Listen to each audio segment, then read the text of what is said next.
If you've watched my photography videos, you may have heard me go on about how much I enjoy haze, smoke, or fog because of the way they transform the light and scenery. I'll often go out of my way to wake up early and shoot outdoor landscapes or scenery in the fog, as I'm sure many other photographers and videographers would. In my street photography travels, I always highlight the difference that a hazy sky can make to the quality of light when you're out shooting. Everything becomes elevated and visually has a greater sense of mood and atmosphere.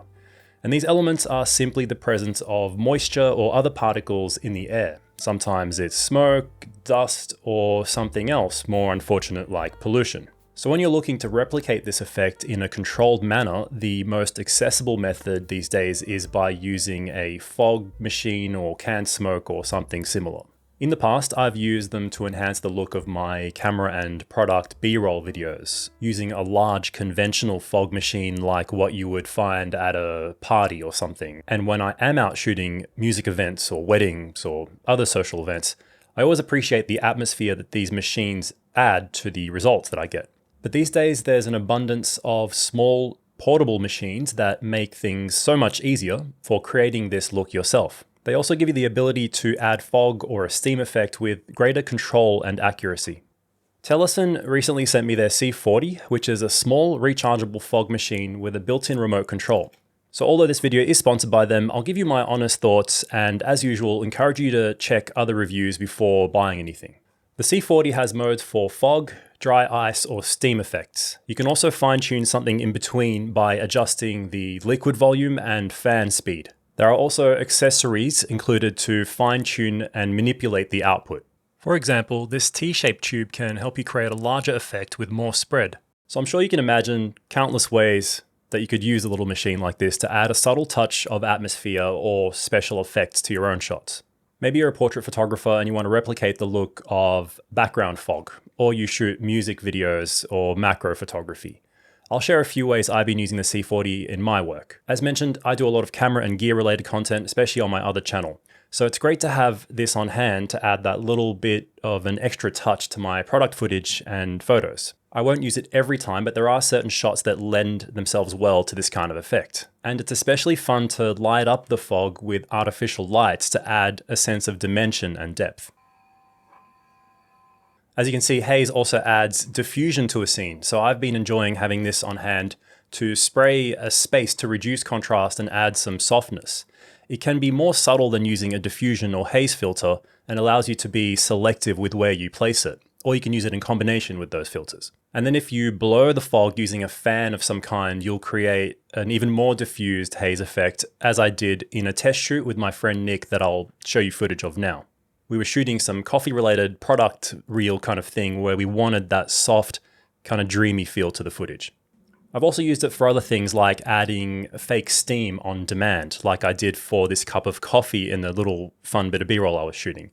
Previously, I would have to do shots like this by repeatedly adding boiling or hot water or microwaving the cup of coffee, or using something like actual steam from a shower for similar effects where I was filling up a space like in a bathroom portrait shoot or something, which can be really inconvenient and difficult. There are a lot more ways you can integrate this simple tool into creative projects, and I'm by no means an expert in using these kind of effects. I'm sure there's plenty of other reviews and videos out there of people who use this kind of thing with even more expertise that you can get inspiration from. But anyway, switching more to the actual usage of the C40, it's really straightforward. You can power and control the unit with the remote attached to the body like this, or you can unclip it to use it remotely, which can be useful when you want to stay near the camera and mount the machine in tricky positions using the included tripod socket if you like. The C40 also comes in this nice case, which you would have seen already in the footage, and it includes a 60ml bottle of the fog liquid, which conveniently is just a regular propylene glycol and glycerin mix, meaning that it should be easy to find refills if and when you run out of the included bottle. It does take a while to get through it. I've only filled the little tank in here once, and it's still only like halfway through there, and I've been using it for a few weeks. And the actual filling process is quite straightforward. You just unscrew the top part of the machine, you take off the little tank, and there's a little silicone cap that you use to inject the liquid into the tank. So there's nothing to it. It's recharged via USB-C, which is convenient. The control is quite straightforward. There's 3 different modes I mentioned for steam, fog, or dry ice. And basically they're just controlling how much force the liquid is being pushed out with and how much actual liquid volume or density you'll get. So you can adjust both aspects to your liking to create the ideal effect. And then as mentioned, you can further manipulate the direction of the flow using the little attachments, the spongy bits, and kind of place the machine somewhere to create an effect on demand if you want to use it remotely. And that's it. It's pretty straightforward.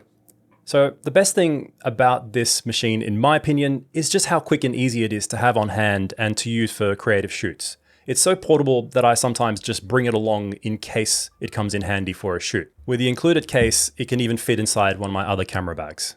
And having the remote and attachment pipes means it even reduces the need for an assistant when you're shooting alone or you don't have any extra help. I've experienced good reliability and quality in my unit since starting to use it, and I haven't encountered any problems or drawbacks on a technical level, but I'm going to keep using this for the foreseeable future. So I'm sure you'll notice it in some future videos. As mentioned, the fog liquid is versatile, it doesn't run out very quickly, and I also haven't had to recharge the battery yet since the first charge. The rating is for almost 30 minutes of consecutive use time, and you generally just use this kind of machine in short bursts. I don't think these little portable machines are good for filling entire big rooms and running them for minutes straight. But it does have built-in overheat protection so that you don't run into any issues that I've read about with some other units online. I, again, haven't used it for any bursts longer than about 20 or 30 seconds, but it's good to have the peace of mind of that overheat protection in case you leave it running for longer periods. So if you want more information or specs on the C40, head to the Telesin website. I'll put a link in the description to their page or other sources that I find like Amazon. The retail price is $139 US, and there may be a sale for Cyber Monday or other promotions that may be going on, depending when you're watching this. So I'll put any discount codes that I have in the description, so it'll be worth checking there. Even if you're watching this video later down the track, I'll try and come back and update it. I'll definitely be keeping this on hand for all kinds of shoots going forward, since it makes it easy to just add that little touch of atmosphere to creative shoots. I usually try and keep it subtle when it comes to effects and filters, so a simple machine like the C40 is perfect for me. To end things, I want to thank Telesin for collaborating with me on this video and you for watching. Let me know in the comments if there's anything that you have questions about or opinions on using fog machines in general. I'll see you in the next video.